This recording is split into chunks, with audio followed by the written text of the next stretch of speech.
Hey guys, what's going on? It's me, and today I wanted to bring an update video because a huge update just came out for TF2. Now, before we start anything, I just want to say kudos Valve, did a good job on this update. Very, very needed update because there were a ton of exploits and a ton of bugs that needed to be fixed, and well, you fixed most of them. It's a step in the right direction. I hope to see more updates like this one in the hopefully near future. But anyway, back to the update. I really want to focus on the spy aspect of this update because I main spy, and I I take a stab and guess that you guys mostly main spy as well because this is a spy channel. Anyway, the biggest thing of this update for spies, I'd say, is the Dead Ringer. Now, as most, if not all of you know, the Dead Ringer got a nerf. Now, essentially what this nerf does is when you feign and you are cloaked, if you take damage, it will drain your cloak, and I believe it also drains the percentage of damage you get blocked, so that was really needed fix. 80% of all spies use the Dead Ringer as their main, and they don't ever use the Invis Watch. That was a backstab, by the way. Back to what I was saying. 80% of spies use the Dead Ringer, so when that high percentage of a class uses that one weapon, you know something's not right. And it really did need a fix. Personally, I think it was a really, really good way of fixing it because, on one hand, it really allows you to still take full advantage of the Dead Ringer's effect because it's a really cool watch and, you know, it has a really neat effect. And at the same time, it's balanced now.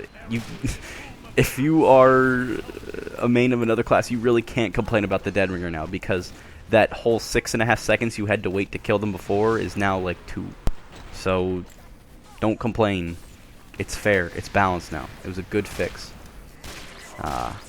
So yeah, I mean, I will still use Dead Ringer in pubs almost always, just because pubs for me are a way of just, you know, chilling out, having fun in a game. And the Dead Ringer really allows me to do that without having to put a ton of thought into it. This gameplay, as you can obviously see, is Invis Watch. And I love the Invis Watch. I love all the watches in this game, and they all have their purpose and their place. But Dead Ringer is definitely what I'd roll with a pub, just because you don't have to focus on your movement, and you get a ton of second chances, which is nice if you're in our shoes. So, yeah. Now, the second really big thing that I wanted to talk about was the I can't pronounce it. I'm just going to call it the Let Ranger because Star called it that, and I want to be a hipster. Anyway, the Let Ranger now has a 40% cloak boost, so essentially you're getting a cloak and a half out of every watch. So What's Your Deal put out a video, and he said with the Let Ranger or Let Ranger, whatever you call it, with the Invis Watch you'll get about 13 seconds of cloak versus 9, and that is huge. I'm using the Let Ranger in this video. This is just some pubbing on Germa server, I believe, that I did a while back. I had a ton of demos ready for this update because I knew it was coming out, and I wanted a ton of gameplay that I could talk over, but it broke them, so sad face. But anyway, back to the Let Ranger. I just like saying that. It's so viable now. Oh my goodness, it's so good. It like cancels out the Dead Ringer's negative effects. I think that this pistol is so good that they're going to have to nerf it eventually. I think it's so viable. You can cloak across huge amounts of space with no worries. You don't have to worry about cloak management anymore. And with the Dead Ringer, you get so much time to get away and get to a health pack or whatever you need to do. So yeah, I'm debating whether to like completely ditch the ambassador. Okay, no, I'm not gonna completely ditch the ambassador. But this thing, it's so viable now. If you haven't gone and tried it out yet, you need to. It's amazing. It's awesome. It's just so good. I'm surprised that the Diamondback and the Big Earner, they didn't get buffs because, you know, those are still pretty underpowered and pretty underused. But anyway, because that they poor grammar. Because they updated it, I can see it being used a ton more in the competitive scene, as well as just standard pubbing, because this pistol really caters towards a group of spies that rely more on their knife than they do gun. To give you some background, I'm kind of talking to spies who play more like me. And to give you a bit of background, Zach Flintstone, if you guys don't know him, you probably do. He has a lot more subs than me at the moment, and he's awesome. He's way cool.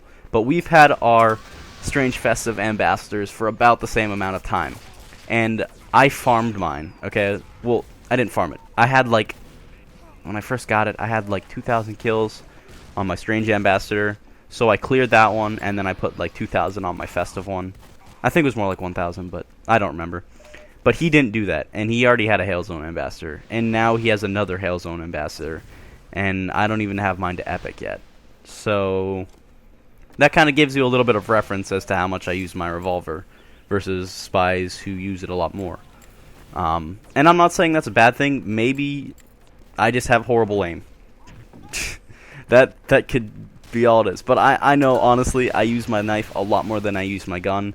And I use my gun a lot more for defensive situations rather than offensive situations. And that's just me. That's just my playstyle. And I don't think there's anything wrong with that. But the damage reduction on it is the main reason nobody ever used it. I mean, the cloak you got back from shooting people was nice. But now that you get bonus cloak without even shooting it, it makes it that much more viable. So, yeah, I'd really encourage people to use it. I think it's awesome. I'm not going to ditch the Ambassador. It's really fun. And honestly, Ambassador also caters towards my playstyle because it's... For me, I use it more as a defensive gun, or I use it for, like, long-range sniping, if you can say you do that. That's just me. I just don't rely on my gun as much as a lot of spies do. And like I said, maybe that's a bad thing.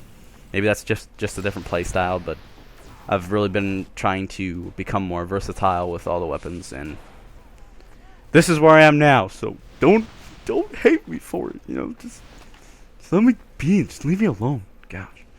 Anyway, no, but anyway, all this comes together to say that Valve did a really good job with this update, and I think that weapons for Spy are now more balanced, and I think that I'm going to be playing with this gun a lot more. I think that it's really good, and I don't know what else to say. You guys should go try it. It's really, really cool. And the Dead Ringer, hopefully people will still use it, but hopefully the spread of which watches people use will be a lot more balanced. I'm not saying that I really hated how, you know, OP the Dead Ringer was. I honestly didn't even think it would ever get a nerf. I know a lot of people complained about it, you know, it's God mode, it's easy mode, and I agree that it's more brainless. It's a lot, you don't have to think as much when you do it, when you use it. And I don't think that's necessarily a problem, but yeah, that's all I got. Kudos Valve, thank you guys for watching. That's my opinion on this update, and I hope you enjoyed. Take care.